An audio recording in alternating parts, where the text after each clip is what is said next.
First ever factory outlet Mukunda jewellery KPHB Kothapet Khammam Somajiguda Hanamkonda. నమస్తే అమ్మా. నమస్తే అమ్మా. అమ్మా, హిందూ సామ్రాజ్యాన్ని ఉమ్, ఎంతో గౌరవంగా స్థాపించి ఉమ్. మొఘలైలని బైక్ చెప్పించిన ఛత్రపతి శివాజీ గురించి ఈ రోజు మనం గుర్తు చేసుకోవాల్సిన అవసరం ఉందంటారా? తప్పనిసరిగా ఉందమ్మా. హ్మ్. ఆత్మాభిమానం, ఆత్మగౌరవం, ఆత్మప్రశ్రయం ఉండాలి అని నిరూపించినటువంటి వాడు ఛత్రపతి శివాజీ. శివాజీ. హ్మ్. ఎందుకు అంటే అప్పటికి మొఘలాయిల పరిపాలనలో హిందూ జాతి, ఇవాళ వాడుతున్నాం ఆ పదం, పూర్వం అది వాడేవాళ్ళం కాదు. సనాతన ధర్మం, సనాతనులు ఇలాంటి పదాలు వాడేవారు. ఇప్పుడు టెక్నికల్గా అందరూ అది వాడుతున్నారు, తేలిగ్గా అర్థం అవుతుంది కనుక మనం కూడా హిందూ అన్న పదం వాడేద్దాం. హ్మ్.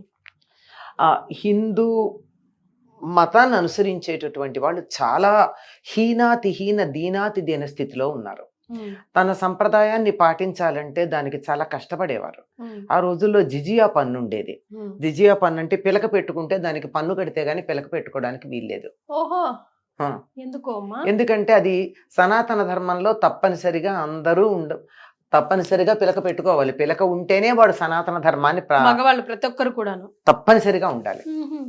అట్లాంటిది పిలక పెట్టుకుంటే పన్ను వేశారు. మ్మ్. ఇంకా దీన్ని బట్టి ఆలోచించండి, ఇక దేవాలయాలకు వెడితే ఎంత కష్టం, మన ధర్మాన్ని పాటిస్తే ఎంత కష్టం.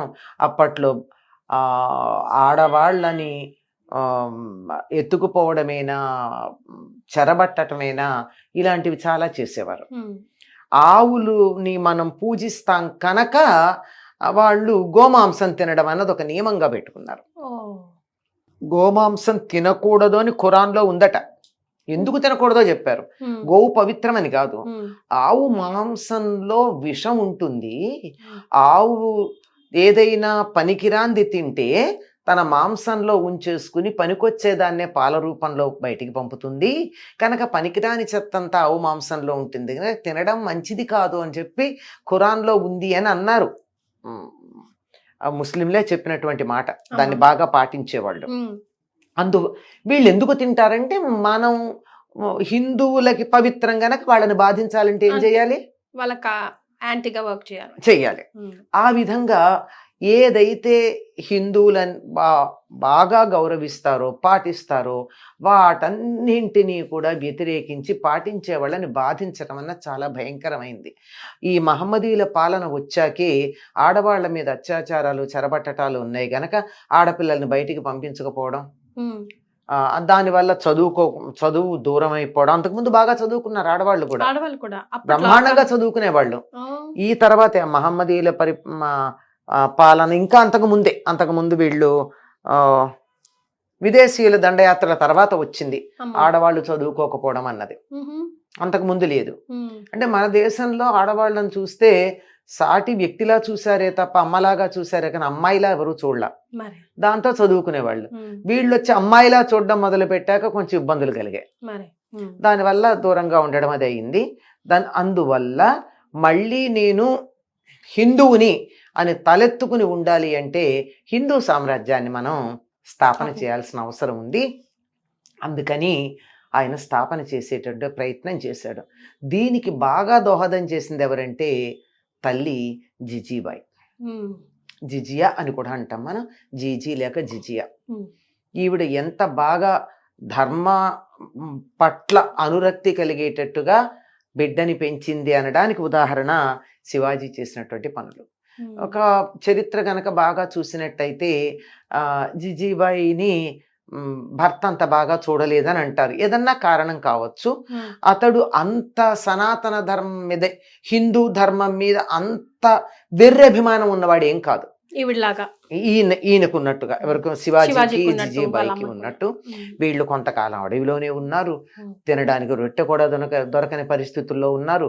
అంత కటిక దరిద్రాన్ని, ఇబ్బందుల్ని భరించిన తర్వాత ఒక రకమైనటువంటి కసి అంటామే, ఆంగ్లంలో సైకాలజిస్టులు చెప్తారు, కిల్లర్ ఇన్స్టింక్ట్ అని ఒకటి అంటారు.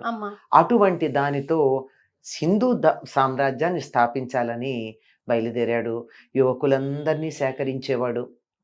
ఎట్లా ఒక్కొక్క గ్రామానికి వెళ్ళి చిన్నతనం నుంచే ఆ గ్రామంలో ఈ హిందూ ధర్మం మీద అభిమానం ఉన్న వాళ్ళందరినీ ఒకటి, వాళ్ళని అక్కడ చాలా గుట్టుగా రహస్యంగా వాళ్ళందరూ చక్కగా ఒక టీమ్గా తయారయ్యేటట్టు అలా ఎక్కడికక్కడ చేసి మొత్తానికి ఒక్కసారిగా తన రాజ్యాన్ని తాను స్థాపించుకుని ఔరంగజేబు అంతటి వాడిని గడగడలాడించాడు. ఎక్కడి నుంచి వచ్చి ఎట్లా యుద్ధం చేస్తాడో తెలియదు. వాళ్ళదంతా ఆర్గనైజ్డ్ యుద్ధాలు. ఇది ఎక్కడి నుంచి చేస్తాడో ఈ టెక్నిక్ ఏమిటో అర్థం కాలేదు వాళ్ళకి. శివాజీ ఎట్లా యుద్ధం చేస్తాడో అన్నది అర్థం కాల. సింహగఢం అనేటటువంటి ఒక కోట ఉంది, దానికి సంబంధించి ఒక కథ కూడా చెప్తారు. ఏమంటే ఒకరోజు శివాజీను తల్లి చదరంగం ఆడుతున్నారట. నేను గెలిస్తే నేను అడిగింది నువ్వు ఇవ్వాలి అని అడిగింది తల్లి. సరే ఏదో కావాలనే తల్లి గెలిచేటట్టుగా తల్లి అడిగే కోరికలేవి తన వ్యక్తిత్వానికి మెరుగు పెట్టేవే ఉంటాయి గాని వేరేవి కాదు కదా. అందువల్ల ఆవిడ గెలిచి అట్లా చూపించిందిట కిటికీలోంచి సింహగఢం కోట నాకు కావాలన్నట్టుగా. అంటే దాన్ని ఇతడు సాధించాలని. అప్పుడు ఈయనలో ప్రధానంగా ఉండేటటువంటి సేనా నాయకుడు తానాజీ అన్న అతన్ని పంపిస్తాడు. సింహగఢం వస్తుంది గాని తానాజీ పోతాడు. అందుకని గఢ్మిలా సింహం పోయింది అంటాడు. సింహం పోయింది, గఢ్ మాత్రం వచ్చింది అని చాలా చాలా ప్రణాళికాబద్ధంగా చేయడం జరిగింది. ఇట్లాంటి వాళ్ళని దేశభక్తి కలిగిన వాళ్ళు. ఇక్కడ దేశభక్తి అంటే ఇప్పుడు మనం అనుకుంటున్న ఇండియా లాంటివి కాదు. దేశభక్తి అంటే ధర్మం మీద అభిమానం, భారతదేశం అనే దాని మీద అభిమానం. అంటే ఒక ప్రాంతం ఇవి ముక్క అయిపోయింది, అది ఒక పాకిస్తాన్ పక్కకి వెళ్ళి, బంగ్లాదేశ్ పక్కకి వెళ్ళి, ఇంకో ముక్క అక్కడికి వెళ్ళి, ఇంకో ముక్క అక్కడికి వెళ్ళి ఇప్పుడున్న ఇండియా దట్ ఈజ్ భారత్ అని చెప్పేది కాదండి అప్పుడు భావన. ఇప్పటిది ఇది సుమారుగా 75 ఏళ్ల నుంచే ఉన్నటువంటి భావన ఇది. అంతకుముందు ఏదంటే మొత్తం అంత అఖండంగా ఉండేటటువంటి బర్మా ఇదంతా కూడా కలుపుకుని ఇటు పక్క అంతా పాకిస్తాన్, ఆ పక్కనంతా ఉండి నేపాలు, టిబెట్ సరిహద్దుల దాకా ఉన్నటువంటిదంతా భారతదేశంగా పరిగణించబడేది. ఈ మొత్తాన్ని ఒక యూనిట్ గా చూసేటటువంటి సంప్రదాయం మనకు ఉండేది. అందుకే ప్రాచీన గ్రంథాలన్నిట్లోనూ అట్లాగే కనపడుతుంది. అటువంటి దాని మీద ఉన్నటువంటి అభిమానం ఉన్నటువంటి వాళ్ళందరినీ చేర్చుకుని దేశభక్తితో అంత చక్కగా తయారు చేయడం జరిగింది. ఇతను ఎంత గొప్ప సంస్కారవంతుడంటే సనాతన ధర్మానికి సంబంధించిన సంస్కారం అన్నది పూర్తిగా శివాజీలో పరిపూర్ణంగా ఉంది. ఎట్లాగంటే ఒకసారి ఎప్పుడో వీళ్ళ సైనికులకి ఒక ముస్లిం యువతి ఒంటరిగా ఉండి కనపడింది, తీసుకొచ్చారు, ఈయనకి ఇచ్చారు. ఇస్తే అదే ముస్లింలు అయితే ఏం చేస్తుండేవారమ్మా, ఒక ఆడపిల్ల కనపడితే అందులో ముస్లిం ఆడపిల్ల కాదు, హిందువుల ఆడపిల్ల అయితే ఇంకా మనం మాట్లాడుకోకూడదు, కానీ ఈయన ఏం చేశారట, ఆవిడకి నమస్కారం చేసి అమ్మా మీరు ఎక్కడికి వెళ్ళాలి, మిమ్మల్ని క్షేమంగా మీ ఇంటికి పంపిస్తామని చెప్పి సైనికులను తోడిచ్చి ఇంటికి పంపించారు. అది కదా హీరో అంటే. అది ఒక నిజమైనటువంటి నాయకుడికి ఉన్నటువంటి లక్షణం, ఒక సనాతన హిందూ ధర్మాభిమానికి ఉండేటటువంటి లక్షణం అది. అట్లా ఉన్నాడు ఈయన. ఎక్కడి నుంచి వచ్చి ఎట్లా యుద్ధం చేస్తాడో తెలియదు. ఇది ఔరంగజేబు కూడా తెలిసి చాలా ఆశ్చర్యపోయాడు. తర్వాత ఎలా యుద్ధం చేస్తాడో తెలియదు కనుక చిట్టెలు కానేవాడు శివాజీని. ఎందుకంటే సన్నగా కొంచెం పొట్టే, మరీ పొడుగైన పర్సనాలిటీ ఏం కాదు, అంత పెద్ద పెద్ద టోపీ ఉంటుంది పెద్దది కానీ ఉండేది. అంత ఇప్పుడు బాగా యుద్ధం చేసే వాళ్ళు ఎవరు లావుగా ఉండరమ్మా.